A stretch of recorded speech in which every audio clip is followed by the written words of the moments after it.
Hello दोस्तों। तो मैं एक बार फिर आपके लिए एक नया ड्रामा लेकर आ रही हूँ जिसका नाम है my roommate is a gumiho. Eventually मैंने इस ड्रामा को देखना स्टार्ट कर दिया है और मुझे ये ड्रामा बहुत ही अच्छा लगा। तो चलिए हम इस ड्रामा को स्टार्ट करते हैं। शो की स्टार्टिंग में हमें काफ़ी ओल्ड टाइम के बारे में दिखाया जाता है। ऐसा लगता है कि हम कोई हिस्टोरिकल ड्रामा देख रहे हैं। कुछ लोग क्लब में बैठकर गपशप कर रहे होते हैं। यहाँ पर बात हो रही है गुमियो की। Gumiho is just like a fox. कुछ लड़कियां बातें करती हैं कि टाउन में गुमियो के घूमने की खबर है और वो गुमियो लोगों के लिवर खाता है। वो किसी का भी रूप धारण कर सकता है और ज़्यादातर लोगों को वो खूबसूरत लड़का या लड़की बनकर फंसा लेता है। और यहीं पर बैठे होते हैं हमारे शो के मेन लीड, जो कि असल में खुद एक गुमियो है। गुमियो को एक ह्यूमन बनने में 1000 ईयर्स का टाइम लगता है। यहाँ हमें बताया जाता है कि गुमियो को अपनी एक टेल ग्रो करने के लिए 100 ईयर्स का टाइम लगता है। अपनी लाइफ के 1000 ईयर कंप्लीट करने के बाद जब किसी गुमियो की 9 टेल्स ग्रो हो जाती हैं और उसका रेड मार्बल ह्यूमन एनर्जी से ब्लू होने लगता है, तब वो एक ह्यूमन का रूप धारण करते हैं। ये तो बिल्कुल ब्यूटी इन द बीस्ट की तरह है। टाइम गुजरता जाता है, सालों बीत जाते हैं। गुमियो कई ह्यूमंस को अपना शिकार बनाता है क्योंकि आखिरकार वो भी एक ह्यूमन बनना चाहता है। और अब हमारी कहानी आ जाती है प्रेजेंट में, जहाँ गुमियो एक रेस्टोरेंट में बैठा होता है और उसकी ब्यूटी से अट्रैक्ट हो एक लड़की उसे अप्रोच करती है। You seem to be here alone as always. और जैसे ही वो मुड़ के उसकी तरफ देखती है वो वहाँ से गायब हो जाता है। नेक्स्ट डे वो अपनी कार से अपने ऑफिस जाता है, जहाँ उसे सब मिस्टर सिन करके बुलाते हैं। उसकी ब्यूटी से हर कोई उसकी तरफ अट्रैक्ट हो जाता है। ऑफिस में ग्रुप डिस्कशन में वो किसी हिस्टोरिकल टाइम के बारे में बात करते हैं। और जैसा कि हम जानते हैं कि हमारा मेन लीड तो खुद ही कई सालों से ह्यूमन बनने की प्रैक्टिस कर रहा है।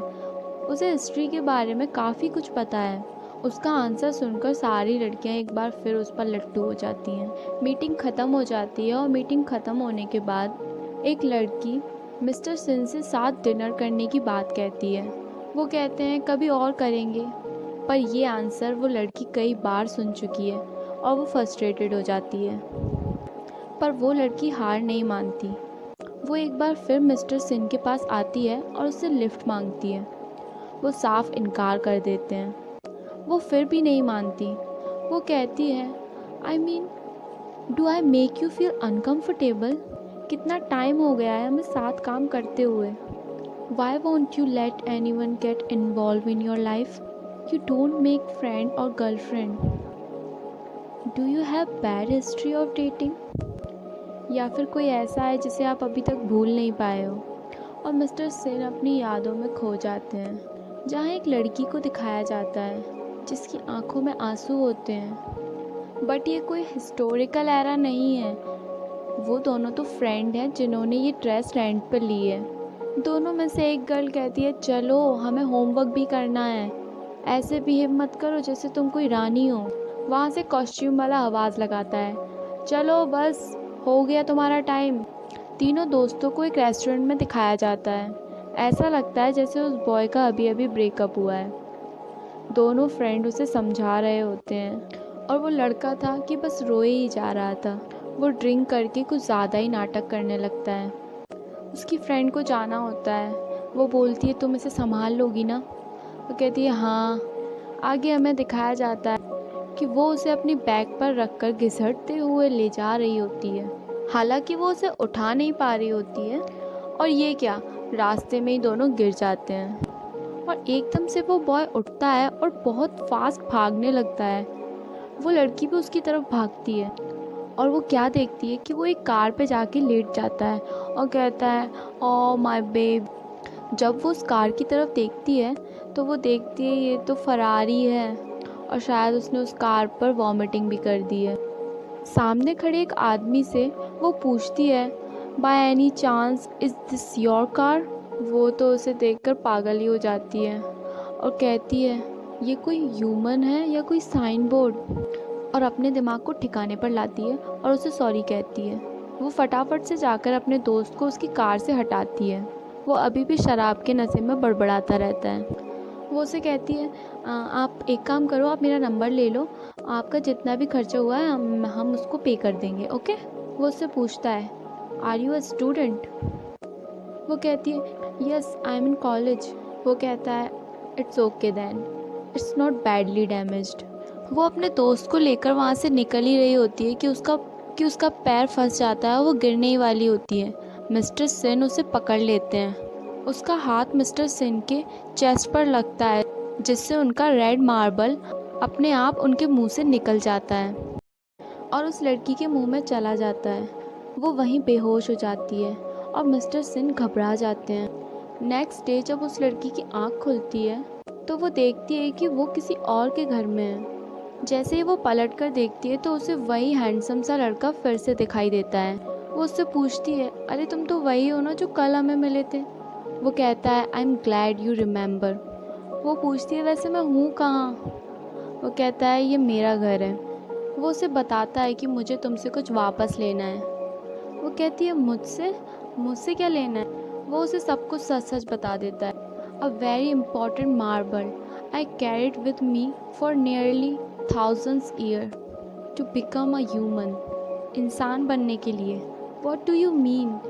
उसके कुछ समझ ही नहीं आ रहा होता है कि वो कहना क्या चाहता है। और वो कहता है, हाँ तुमने सही कहा, I haven't introduced myself yet। वो उसे साफ साफ बता देता है, I am a Gumio। She didn't react।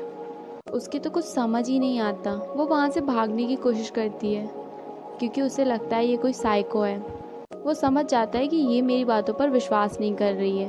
वो कहती है, अरे ऐसी कोई बात नहीं है, बस मुझे मेरा पेट साफ़ करना है। वो कहता है, मेरा मार्बल अभी भी तुम्हारे पेट में है। कहती, तो फिर हम क्या करेंगे? वो कहता है, मैं कोई तरीका निकाल लूँगा। और वो उसे कहता है, जब तक कि मैं कोई रास्ता नहीं निकाल लेता तो मैं मेरे साथ मेरे इस घर में रहना पड़ेगा, क्योंकि वो मार्बल मेरे लिए बहुत इम्पॉर्टेंट। वो उसके मुंह पर कह देती है, I can't believe this guy.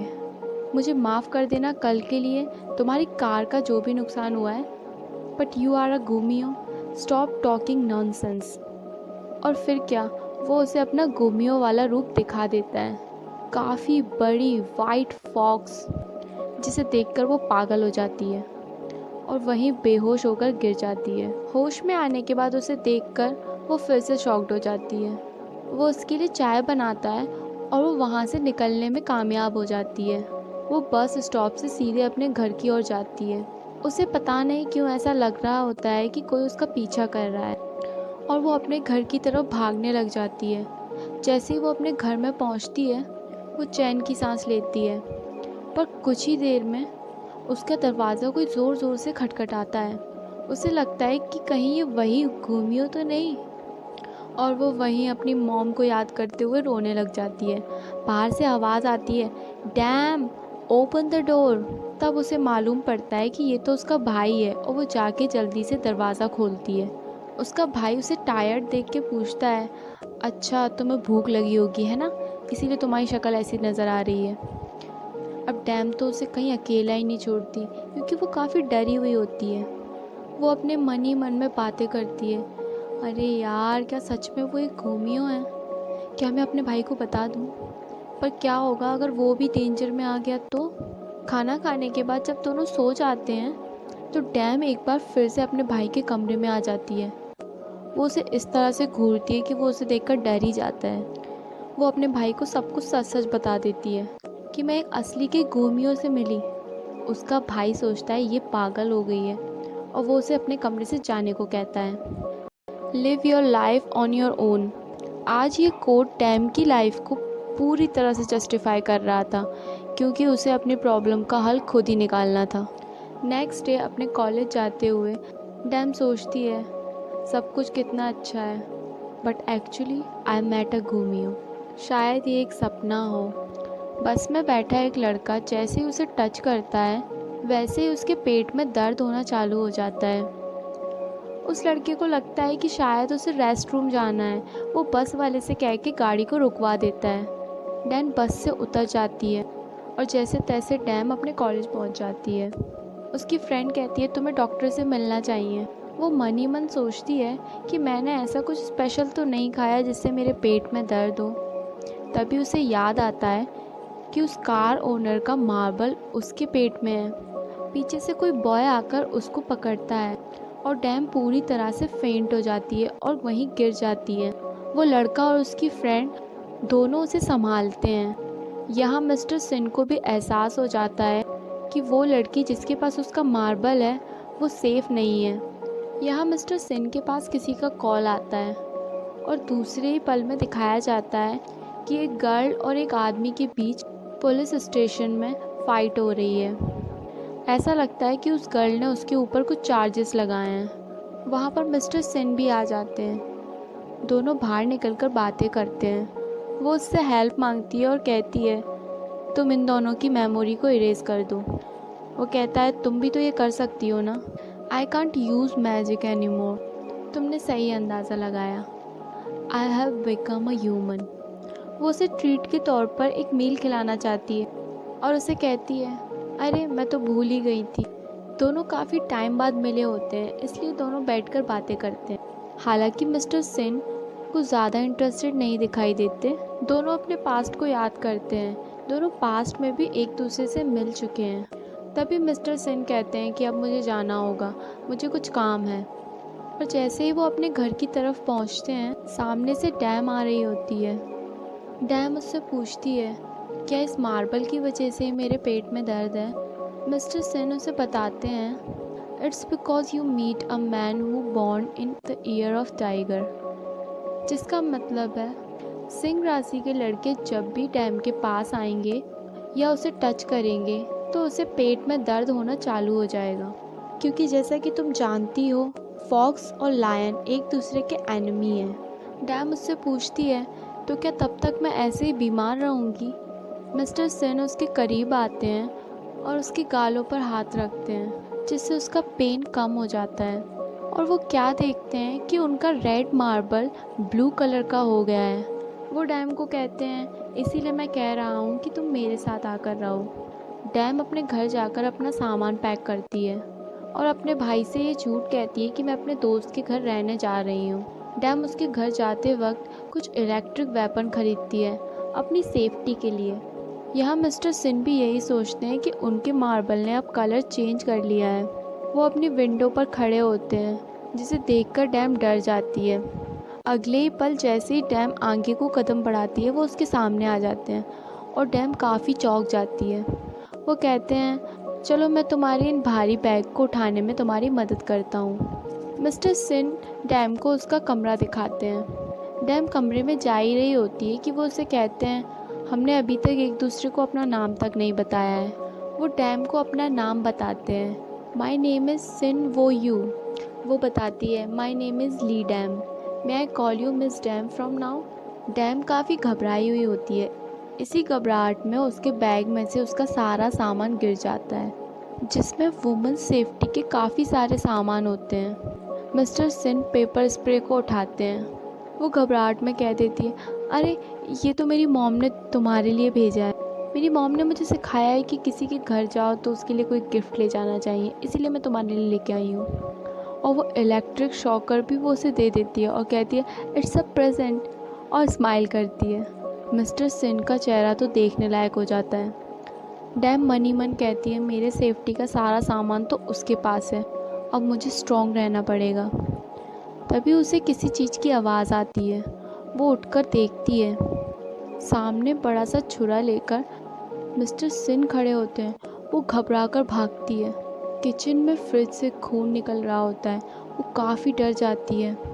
जैसे ही मिस्टर सिन उसके करीब आते हैं वो डर के नीचे गिर जाती है। वो उससे पूछते हैं Miss Dam are you okay.